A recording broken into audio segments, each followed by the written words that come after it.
Hello. Oh my gosh, it's so exciting to see your faces. I'm Eva Clay, and I'm going to talk about hot and holy sex. But I want to start with a question for you all. How's your sex life? Yeah, a mixed response for sure. And why should that matter? Beyond your pleasure, why does your sex life matter? If you haven't noticed already, we are in a very choppy sea of transformation when it comes to sex and love. Kind of everything is changing about the way that we relate. So I'm going to talk to you about some simple tools that I think will forever change the way you look at sex. And look, because this is a really, really big topic, I have narrowed it down to 6 of the most important steps that I think everyone needs to know in order to have a super hot erotic sex life. But why should you listen to me? Oops. This is actually why you should listen to me. I have been a licensed psychotherapist, a sex therapist, a scholar, and a professor of neuropsychology for over 20 years. But it wasn't until I was approaching the age of 40 and I went through a devastating divorce that I actually had my own sexual awakening. And I needed it. Because here I was, an accomplished couples therapist who was getting a divorce.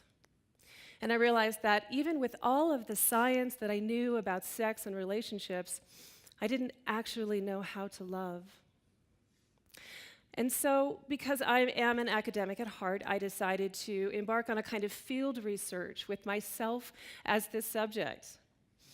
And I started researching, what is it to be sexual in the 21st century? It had been a whole decade since I dated. So, flash forward, I began to study sacred sexuality. I began to study Tantra. I began to study Taoism and polarity and all kinds of energy work. And I'll never forget the day that I walked into a doctor's office just for a routine visit. And you know, when you go in, they have these forms where you have to fill out your emergency contact. And I just stared at that line in total blankness, because where I was so used to writing in my husband's name, I couldn't do that anymore. And I had allowed myself to explore such a wide range of sexuality with so many partners. But what I realized is that my life was full of lovers, but empty of love. And that's when I knew that my field research had taken a wrong turn. So what I'm going to share with you are the results of my findings of my field research on modern sexuality. So what does it take to make sex both hot and holy? We all know that we need to have sex. So how do we infuse that animal sexuality with a sense of the sacred? I want to let you know you don't need to know anything about Tantra in order to do this. You don't need to chant or pray or burn incense or even really do anything spiritual in order to make your sex life holy. But you do need to be familiar with that sexual animal that lives inside of you. Carl Jung, the famous psychiatrist, forwarded this idea of the shadow, which means parts of ourself that we deem as evil or unacceptable or inferior, we relegate to the unconscious domain, or our shadow. The erotic shadow are parts of our sexuality that we hide or that we disavow, usually out of shame or guilt. It's really the thing that you want in bed, but you're afraid to ask for. And when we touch a taboo within ourselves, and we allow ourselves to touch that and to express that without shame and guilt, that's when we experience erotic liberation. That's when we become free. Because deep down, we all want to know, am I still okay given this weird, dirty, kinky fantasy and desire that I have? Am I still lovable, even when I'm shut down or in a weird place around my sex?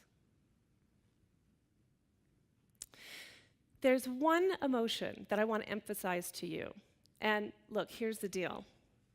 I want to teach you what you're not already learning about sex. Anyone can go to a bookstore and read about certain techniques of touch this, do that, lick that, pull that, push that, whatever. Right? We all can learn how to do that. But what I find is sorely lacking in our sexual education is this one thing. And there is one thing that allows you to express your erotic shadow. There is one thing that is going to make your sex life hotter than it's ever been before. Empathy. Both evolutionary psychology and neuroscience teaches us that we are tribal animals. We're built to live in tribal units or clans, and this increases our chance of survival. And if gravity is what holds our solar system in place, empathy is what holds humanity in place. And nature has a grand and poetic agenda to keep us all together, to help us to survive. And nature does this primarily through something called mirror neurons. How many of you here have heard of mirror neurons? Yeah, some of us. It's really cool to understand this. So mirror neurons are specialized brain cells, we all have them, that are designed to mirror, to mimic, and to imitate the brain cells of other people. Mirror neurons basically help us to read minds.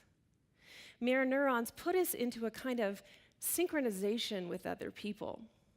For example, if someone smiles at you and you smile back, someone gets hurt and you wince, because you're vicariously experiencing someone else's experience. And this is why yawns are contagious. And actually, all emotions, for that matter, are contagious because of mirror neurons. But to understand empathy, we have to understand our limbic system. Only mammals have a limbic system. It's this red portion of the brain that you see on the slide. And the limbic system is responsible for our emotions. It's also responsible for what's called our mammalian caregiving system, meaning our instinct to bond. Mammals have this ability to adjust their physiology with the physiology of other mammals. So mammals have this incredible and I think almost magical ability to sense in this kind of fluid and reciprocal exchange with all other mammals. Around the year 2000, 3 psychiatrists forwarded this idea of limbic resonance, meaning that when two humans come together, their limbic systems actually automatically fall into resonance with each other. And it creates a way of emotional attunement, meaning we sense intuitively what someone else is feeling. But the most interesting part about that theory is what we call limbic revision, meaning that with repeated attunement, when two people come together consistently, one mind revises the other. And we know now that we actually have the ability to shift each other's neural structures simply by being emotionally attuned to each other. I have my own experience with limbic revision. When I began my studies of Tantra and sacred sexuality, I just remember so many times going into intimacy workshops and being asked to look into the eyes of a stranger. And at first, I'm an academic, and I was like, are you kidding me? This is really awkward. It feels really awkward to stare into somebody's eyes for more than a moment. And I think that deep down, I was really afraid of somebody seeing my failures and my imperfections. But over time and with practice, it got easier. And in fact, I started to experience a kind of indescribable joy. And I would even say a spiritual bliss from looking into the eyes of another. And what I realized is that even with these failures and these imperfections of mine, that I was still lovable. And this is limbic revision. It taught me how to feel about myself, and it changed my self-perception. Since the dawn of time, since recorded history, humans have been fascinated with this mysterious emotional bond. And it's no surprise that two of the highest grossing movies of our time are all about it. In E.T., the extraterrestrial, the young boy Elliot forms an empathic bond with the alien E.T., so that whatever E.T. feels, Elliot feels. In the 2009 movie Avatar, the Pandoran characters connect to other creatures through their braid, which is actually an extension of their nervous system. And this allows them to exchange thoughts and feelings. We're built this same way. We have a sort of braid of our own, except this braid extends through each of our senses, and it makes sex incredibly hot.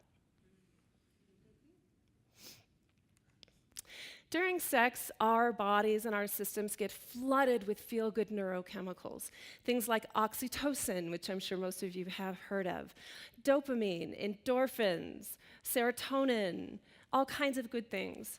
And all of these chemicals have been proven to have an array of positive health benefits. But science also tells us, if we have sex without an emotional bond, we're only getting a fraction of those feel-good neurochemicals and a fraction of those health benefits. But when I say this, I think about, why do we need science even to tell us this? Because we know when our soul is not fed. During my own explorations, in the beginning, I thought that having more lovers and more experiences would bring me more pleasure. And actually, it didn't. It actually made me feel more alone. And I had a kind of hunger in my belly that just couldn't get filled, no matter how many partners I had. And it was because I didn't know how to empathically attune. And to be honest, most of my partners didn't know how to do it either. So to make myself feel better, I threw myself into my work, and I worked 80 plus hours a week. And I figured if I wasn't going to be a mother and have a family and have a deep soul relationship, that at least I would be a rock star in my career. And I know a lot of women who are living this same story today. Ultimately, it ended up just really exhausting me and making me very, very sad. When it comes to empathy, this is one thing I want to emphasize. We are in crisis. If empathy is the single thing that will give you the hottest sex of your life, we are in a global shortage of it. The more time that we spend on our screens, between our cell phones, internet pornography, video gaming, and really any kind of digital usage, the less time that we're spending in empathic resonance. And empathy is like a muscle. The more you use it, the better you get at it. If you don't use it often enough, it gets harder and harder to access. So if you're accustomed to having sex without an empathic bond, without an emotional connection, that muscle is going to become weak. And that becomes a habit with which we use when we have sex. It becomes more of an athletic activity than a deep, soulful, nourishing one. We are in crisis when it comes to empathy. So, most people come to me. Most people come to me looking for tips and tricks on how to be a great lover. And I can teach you all of the great tricks on how to work with each other's body. But again, if you're not an empathic attunement, it's only going to feel half as hot. And it's certainly not going to nourish your soul. So I'm going to give you 6 keys to hot and holy sex. And these are the most important, most pervasively hottest aphrodisiacs that I can teach you. Number 1, eye contact. Mirror neurons activate primarily through eye contact. And in order for mirror neurons to become activated, you have to be face to face and body to body. And when those mirror neurons get activated, that's when we get a hit of oxytocin. And oxytocin is like where it's at. That's like the best chemical possible in your body. It makes you feel euphoric, like you're in love, like you want to be close. So my suggestion is, try to hold eye contact with people for a little bit longer than you normally do, especially with someone that you hope maybe to have a sexual encounter with, or maybe your beloved that you've been with for a long time. For example, at the moment of penetration, hold your partner's eyes. And if you can, possibly, at the moment of orgasm, hold eye contact. I work with a lot of people who sort of close their eyes and lose themselves in their own ecstatic bliss. But what's happening is that you're dropping the contact with each other. Number 2, synchronized breathing. This is something most yogis know and something often taught in Tantra. So we all know that deep breathing helps to relax us. And we all know that deep breathing diffuses stress in our body and it relaxes tension. But when you synchronize your breath with another person, again, the brain fires up mirror neurons, you go into empathic resonance. And the cool thing about that is that you're feeling not only your own pleasure, but you're feeling the pleasure of your partner as well. Synchronized breathing, deep synchronized breaths, increases blood flow and circulation throughout the body. When you imagine breathing in and out of your genitals, it increases sensation there. For men, it can delay orgasm and ejaculation and make you last longer. For women, it can heighten sensation and actually quicken and intensify your orgasm. These are all good things, right? Number 3, this is what I call open the agenda. Most people go into a sexual or romantic encounter with an agenda. And sometimes that agenda is unconscious, like maybe you want to impress your partner, or maybe you want to feel loved through the encounter. Sometimes the agenda is just habitual, like to have an orgasm or to give an orgasm. And I remember during my own explorations, I used to sit across from every single date I had with this question in my mind: could he be the one? And I know a lot of women, I'm seeing a lot of heads nod, a lot of women have this thought as well. So instead of going into your encounter with your unmet needs controlling the experience, can you sit across from your partner and simply allow it to unfold? Sex gets hot and holy when we make love an improvisational art, when we're simply in empathic resonance with one another, when we're in emotional attunement with one another, and we're responding, giving and taking. It gets really hot. Number 4 is expression. Very important. I highly recommend to everybody to have the conversation that you need to have before you go into a sexual experience. Say what's on your mind. Clear that slate so that you can fully open on all of your channels with your partner. And during sex, if you want something different, let your partner know. If something feels amazing, let your partner know.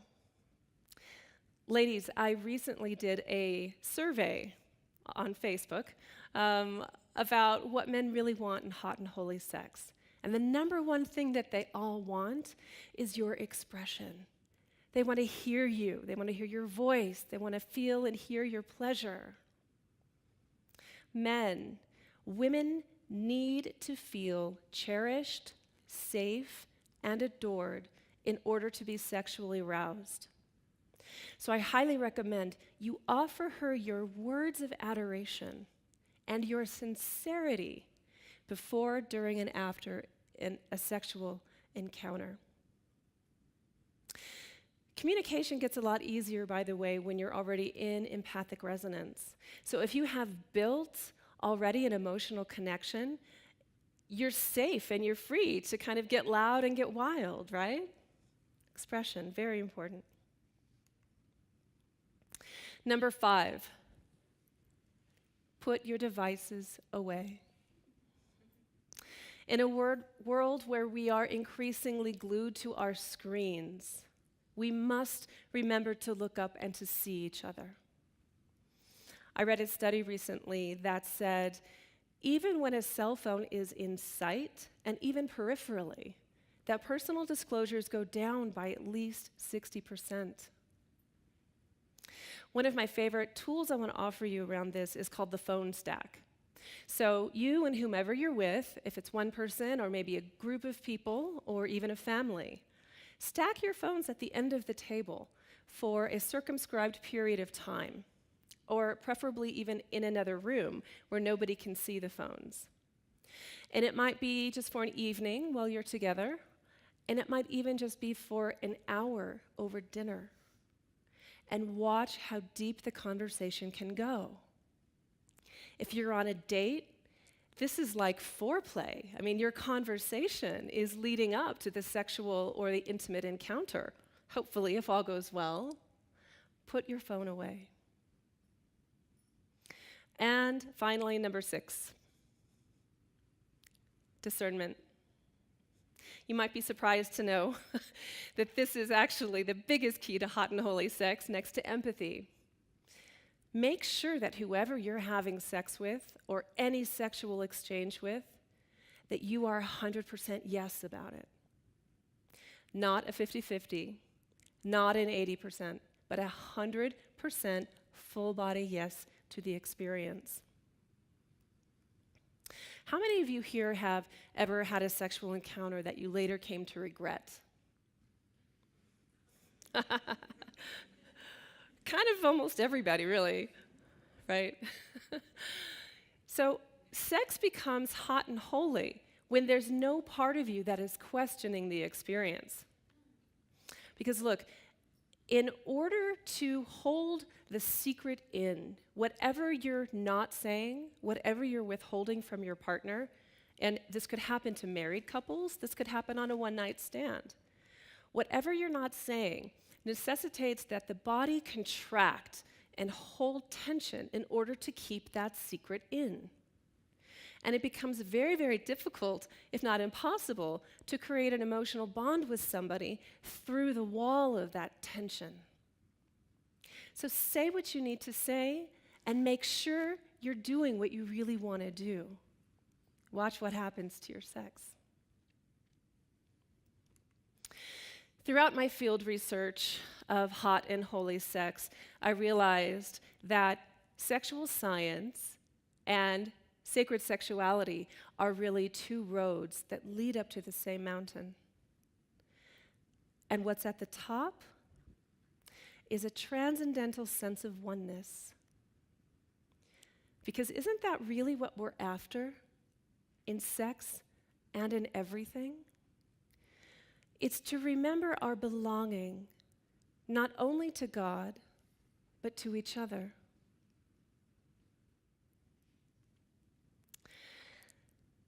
Hot and holy sex reminds us that really the most exalted ecstasy possible, the most erotic, juicy, exciting sex we can have is truly love. Thank you very much.